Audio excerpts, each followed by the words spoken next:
Hello there, little fairy tale friends, and a warm welcome to another bedtime story here on SoundTales. My name is Fina, and now it's time for us to settle down together. Before the story begins, let's take a moment to land, to come back to our bodies, which are ready to rest. Let's start with a few calm breaths. Here's how we do it. Breathe in through your nose, as if you're smelling the morning dew in the forest. Then you hold it just a few seconds, and then you breathe out through your mouth, as if you're gently blowing on a candle flame. Okay, first we put our hand on our heart, then we put the other hand on our belly, and now a breath in through your nose. And hold. And out.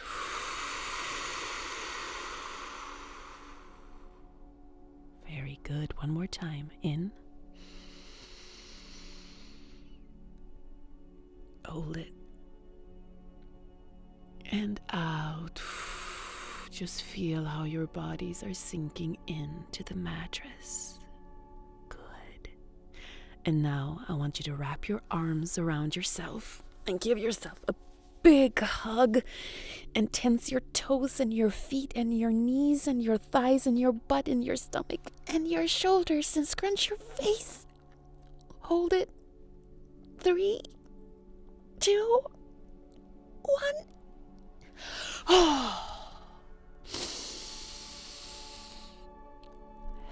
Feel your body sink even more into the mattress, practically melting into it.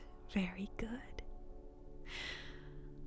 Now that your body is beginning to rest, let's whisper a few small words to ourselves. You can say them quietly inside or out loud if you like. I am safe where I am. I can choose kindness even when it's hard. I keep my promises because it feels right in my heart. Very good. And now, it's time to listen to a bedtime story. A story about a promise, about a frog, and what happens when you're brave enough to keep your word. This is the Brothers Grimm's tale of The Frog Prince. Once upon a time, there was a princess who lived in a beautiful castle. She was curious and brave and loved exploring every corner and hallway of the castle. Behind the castle stood an old well. The water was so clear you could see your reflection. And sometimes the princess went there when she wanted to be alone and think. One warm summer evening, she sat by the well with her favorite toy, a little golden ball that shimmered in the sunset. She tossed it up into the air and caught it, up and down, up and down. But then, suddenly, she accidentally threw it a little off. The ball bounced on the edge of the well and splash, fell straight into the cold water. No!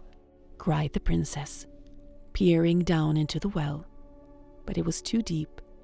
The ball was gone. She sat down on the edge, feeling hollow inside. That ball had been her favorite. Just then, she heard a sound. Ribbit. A frog hopped up onto the edge of the well. It was green and damp, with big round eyes looking straight at her. Why are you crying? Asked the frog. The princess was so surprised she forgot to cry. Did you just talk? She said. Of course. And I saw what happened. Your ball is on the bottom. I can fetch it for you. You can? Yes, but you must promise me something in return. The princess hesitated. What is it? That I may eat from your plate, drink from your cup, and sleep in your bed. The princess wrinkled her nose. A damp frog in her bed? Ew. But she wanted her ball back so badly. All right, I promise. The frog nodded, dove into the water with a loud splash, and soon came back with the golden ball in his mouth. The princess took it quickly, said a fast thank you, and ran back to the castle. She didn't think about the frog for the rest of the day. But the next evening, as she sat at the dinner table, she heard it again. Ribbit, ribbit, ribbit. The soft, wet sounds came closer and closer. Then the door opened and there stood the frog. Good evening, princess. You made me a promise. The princess turned red. Everyone at the table stared at her. What is the meaning of this? Asked the king, her father. The princess told him everything about the ball, the well, and the promise. The king looked serious. Well. Well, a promise is a promise, even if it is hard to keep, he said. The princess sighed. She knew he was right. So she let the frog hop up onto the table. He ate from her plate and drank from her cup.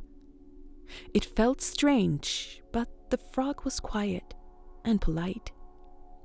When dinner was over, the princess went up to her room. The frog followed her through all the castle corridors. At her bed, she stopped. You can sleep down there, she said, pointing to the floor.